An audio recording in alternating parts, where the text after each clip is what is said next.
ஜெயம் ரவி ரீசெண்டாக அவரோட ப்ரொஃபைலில் மனைவி ஆர்த்தியை டைவர்ஸ் பண்ணிட்டு சொல்லிட்டு அனௌன்ஸ் பண்ணியிருந்தாரு. அண்ட் இதுக்கப்புறமே யாரோட லிங்க் பண்ண ஆரம்பிச்சிட்டாங்கன்னா தனுஷோட லிங்க் பண்ண ஆரம்பிச்சிட்டாங்க. ஸோ டைவர்ஸ்ன்ற மேட்டரை கோலிவுட்டுக்கு எடுத்து வந்ததே தனுஷ் தான். அவரோட மனைவி ஐஸ்வர்யாவை டைவர்ஸ் பண்ணதுக்கப்புறம் தான் கோலிவுட்டில் ஒவ்வொருத்தராக டைவர்ஸ் பண்ண ஆரம்பிச்சிட்டாங்க. ஸோ ஜிவி பிரகாஷ்ல இருந்து அண்ட் இமான்லேருந்து இப்போ ஜெயம் ரவியும் டைவர்ஸ் பண்ணிட்டாரு. ஸோ எல்லாத்துலேயுமே பார்த்தீங்கன்னா தனுஷ் ஒரு மையப்புள்ளியாக இருக்காருன்னு பேசிட்டு வராங்க. அந்த வகையில் சோசியல் மீடியாவில் இந்த பிக்சர்ஸ் இப்போ வைரலாக ஸ்ப்ரெட் ஆகியிருக்கு. ஸோ இந்த பிக்சர்ஸில் யார் யார் இருக்காருன்னா தனுஷ் இருக்காரு அண்ட் ஜெயம் ரவியோட மனைவி ஆர்த்தி இருக்காங்க அண்ட் த்ரிஷாவும் கூட இருக்காங்க. அண்ட் ஜெயம் ரவியும் பார்த்தீங்கன்னா ஒரு பிக்சரில் கிராஸ் ஆகிற மாதிரி இருக்கு. இதில் தனுஷ் ஜெயம் ரவியோட மனைவி ஆர்த்தி கூட சண்டை போடுற மாதிரியும் ஆர்குமெண்ட் பண்ணுற மாதிரியும் ஒரு பிக்சர்ஸ் வந்திருக்கு. ஸோ இது உண்மையிலேயே நடந்திருக்குன்னு சொல்லிட்டு 3 வருஷத்துக்கு முன்னாடி நியூஸாகவும் வந்துச்சு. ஸோ இப்போ இதை கனெக்ட் பண்ணி தனுஷ் இன்வால்வ் ஆயிருக்காரான்னு சொல்லிட்டு ஃபேன்ஸ் இப்போ பேசிட்டு வராங்க.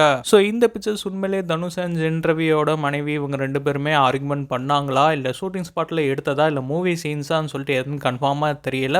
பட் இப்போ ஃபேன்ஸ் எல்லா பேருமே ஸ்ப்ரெட் பண்ணிட்டு வராங்க. அண்ட் ஆர்த்தி அவங்களோட இன்டர்வியூல ஒரு தடவை சொல்லியிருப்பாங்க, ஜெயம் ரவி ரொம்ப பொசசிவான பர்சன், என்னோட அம்மாட்ட பேசினா கூட அவர் ரொம்ப ஓவர் பொசசிவ் ஆவார். ஸோ அதனால ஓவர் பொசசிவ்னஸ் கூட டைவர்ஸ்க்கு ரீசனாக இருந்திருக்கலாம்.